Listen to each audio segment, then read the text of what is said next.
Preparing for a radiation protection engineering interview? You've reached Candy Mentor, and this video is for you. We'll walk through 15 key questions you're likely to face. For each question, you'll see a sample answer, followed by the key points to cover. Subscribe, like, and share, and drop a topic request in the comments. Question 1. What does ALARA mean, and how would you apply it during a high-dose maintenance job? ALARA means keeping exposures as low as reasonably achievable, not merely below legal limits. I apply it through time, distance, and shielding, then optimize the job plan. Source term review, mock-ups, remote tools, dose estimates, stay time controls, and post-job feedback. The key is balancing dose reduction against safety, cost, schedule, and operational need. A good ALARA program is measurable, documented, and continuously improved using collective dose trends and worker feedback. While answering, focus on ALARA as an optimization principle, not just compliance. Cover pre-job planning, dose estimates, time-distance shielding, mock-ups, remote tools, work permits, dose tracking, and post-job lessons learned. Question 2. Explain the principles of time, distance, and shielding in radiation protection. The dose reduction logic is simple. Reduce time near the source, maximize distance using inverse square behavior for point sources, and add shielding matched to the radiation type. For gamma, dense materials like lead or steel work. For neutrons, hydrogenous materials plus capture layers are useful. For beta, avoid high-Z Bremsstrahlung problems. In practice, I combine all three because no single control is enough for complex work. Make sure to cover how each control reduces exposure, the inverse square relationship for distance, shielding material selection by radiation type, and why these controls are usually combined in fieldwork. Question 3. How do you interpret occupational dose limits and ensure regulatory compliance? Dose limits set the legal ceiling, while administrative limits drive day-to-day control. I track external and internal dose, compare results against whole body, lens, skin, and extremity limits, and investigate unusual trends early. Compliance also means calibrated dosimetry, accurate records, worker notifications, and documented corrective actions. I avoid treating limits as targets. My goal is ALARA performance with enough margin that regulatory exceedance becomes highly unlikely. In your answer, talk about annual limits, administrative control levels, whole body and extremity dose, declared pregnant workers, internal dose, record keeping, investigation thresholds, and local regulatory frameworks such as NRC, IAEA, or national rules. Question 4. What instruments would you use for radiation surveys, and how would you choose between them? I choose the instrument based on the radiation type, energy, dose rate, and survey purpose. An ion chamber is strong for gamma dose rate measurements in higher fields. A GM probe is useful for contamination checks, but can saturate or over-respond. Scintillation detectors are sensitive for low-level gamma searches. For neutrons, I use a moderated neutron REM meter. Before use, I verify calibration, response check, background, units, and instrument limitations. Be sure to mention ion chambers, GM detectors, scintillation detectors, neutron REM meters, contamination probes, energy response, sensitivity, dead time, calibration status, survey objective, and expected radiation field. Question 5. How would you perform a radiological survey before allowing workers to enter an area? I start by reviewing the work scope, source history, previous surveys, and expected radiation types. Then I select calibrated instruments and perform dose rate measurements at worker positions, travel paths, and hotspots. If contamination is possible, I check removable and fixed activity and consider airborne sampling. I document MATs, units, background, assumptions, and controls. Entry is allowed only when postings, permits, dosimetry, protective equipment, and briefings match the measured hazard. While answering, cover survey planning, expected hazards, instrument selection, dose rate mapping, contamination checks, airborne risk, posting requirements, access controls, documentation, communication with workers, and stop work criteria. Question 6. What is the difference between exposure absorbed dose, equivalent dose, and effective dose? Exposure describes ionization in air, historically measured in roentgens. Absorbed dose is energy deposited per mass, measured in gray. Equivalent dose adjusts absorbed dose for radiation type using radiation weighting factors and is measured in sievert. Effective dose further applies tissue weighting factors to estimate whole body stochastic risk. In practice, absorbed dose matters for deterministic effects, while effective dose is useful for comparing regulatory and occupational risk. Make sure to define each quantity clearly, include common units, explain radiation weighting and tissue weighting factors, and connect the concepts to practical monitoring and risk assessment. Question 7. How do you control radioactive contamination in a work area?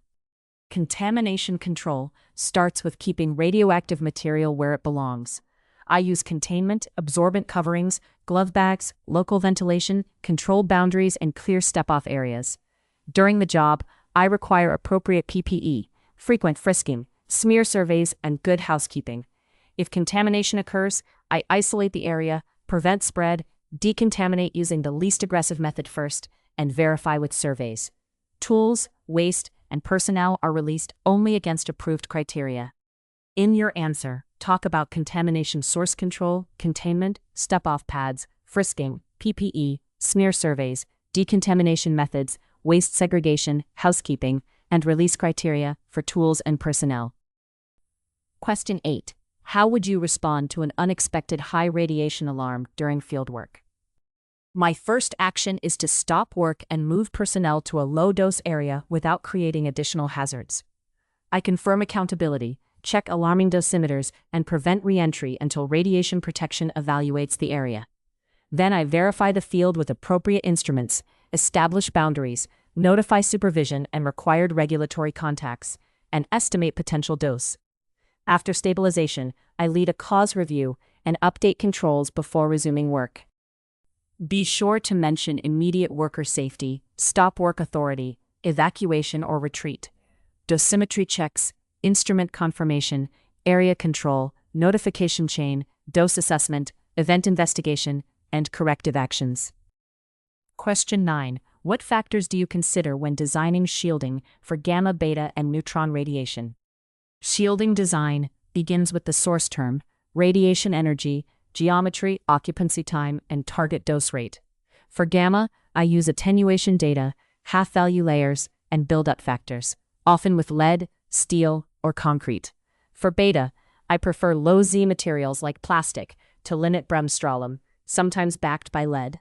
For neutrons, hydrogen-rich materials slow them, and boron or lithium captures them. I always verify calculations with post-installation surveys. While answering, focus on source strength, energy spectrum, geometry, occupancy, design dose targets, attenuation coefficients, half-value layers, buildup factors, secondary radiation, material compatibility, and verification surveys. Question 10. How do you manage internal dose hazards from airborne radioactive material? Internal dose control is about preventing intake, not just measuring it afterward. I first use engineering controls, containment, local exhaust, negative pressure, and wet methods to suppress resuspension. I monitor airborne activity against DAC values and use respiratory protection only when engineering controls cannot fully manage the risk. If intake is suspected, I initiate bioassay, estimate committed dose, document the event, and revise the work plan. Make sure to cover airborne monitoring, derived air concentration, respiratory protection, ventilation, containment, bioassay, intake assessment, committed effective dose, work planning, and hierarchy of controls. Question 11. What is the purpose of personnel dosimetry, and what are common dosimeter types? Personnel dosimetry provides the official record of occupational exposure and real-time protection during work. Passive devices like TLDs and OSL badges record dose for later processing. Electronic dosimeters give immediate dose and dose rate alarms, which is critical for changing fields. Ring badges track extremity exposure, and specialized dosimetry may be needed for neutrons. Proper placement matters. A badge worn incorrectly can misrepresent the worker's actual risk. In your answer, talk about legal dose of record, TLDs, OSL dosimeters, electronic alarming dosimeters, extremity badges, neutron dosimetry, placement, exchange frequency, investigation levels, and limitations. Question 12. How would you investigate an unusual dosimetry result for a worker? I treat an unusual dose result as both a safety and data quality issue. I interview the worker, review job assignments, compare electronic dosimeter logs, check area surveys, and verify whether the badge was stored or worn correctly. I also look for contamination or non-occupational exposure possibilities. If the dose is credible, I perform dose reconstruction and assign it appropriately. If not, I document the basis and implement corrective actions. Be sure to cover worker interview, job history review, electronic dosimeter comparison, survey data, badge handling, possible contamination, dose reconstruction, documentation, medical or regulatory notifications, and corrective actions. Question 13. How do you classify and post radiological areas? Area classification is based on measured or potential dose rates, contamination levels, and airborne radioactivity. I use approved regulatory and site thresholds to determine postings, such as controlled area, radiation area, high radiation area, contamination area, or airborne radioactivity area. Posting must match the hazard and include clear boundaries, entry requirements, dosimetry, PPE, and permits. I also reassess postings when plant conditions, source configuration, or work activities change. While answering, mention dose rate thresholds, contamination levels, airborne radioactivity, controlled areas, radiation areas, high radiation areas, locked high radiation areas, signage, barriers, access permissions, and local regulatory definitions. Question 14. How do you handle radioactive waste generated during maintenance or decontamination work? Good radioactive waste management starts before the job. I plan materials to minimize waste, segregate by isotope, half-life, physical form, and contamination level, and avoid mixing clean material with radioactive waste. During packaging, I verify dose rates, contamination levels, labeling, and container integrity. Short-lived waste may be held for decay, while longer-lived waste follows approved disposal pathways. Traceability is critical, so survey records and waste manifests must be accurate. Make sure to cover waste minimization, segregation by isotope and half-life, contamination surveys, packaging, labeling, decay and storage, transport requirements, documentation, dose control, and coordination with waste management teams. Question 15. Describe a situation where you had to balance radiation safety with operational needs. I would frame the situation around risk-based decision-making. For example, if urgent equipment repair is needed in a moderate dose rate area, I would quantify the hazard, estimate collective dose, and present options: defer work, add shielding, use remote tooling, or split tasks among trained workers. I would involve operations early, so safety controls support the schedule rather than block it blindly. The best answer shows reduced dose, controlled risk, and maintained mission continuity. In your answer, use a structured behavioral format.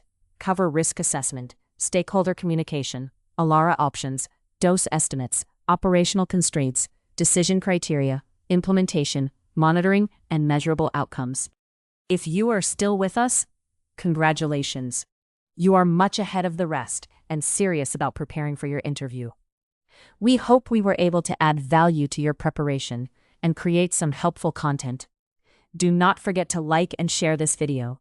Your small act can do great things for us.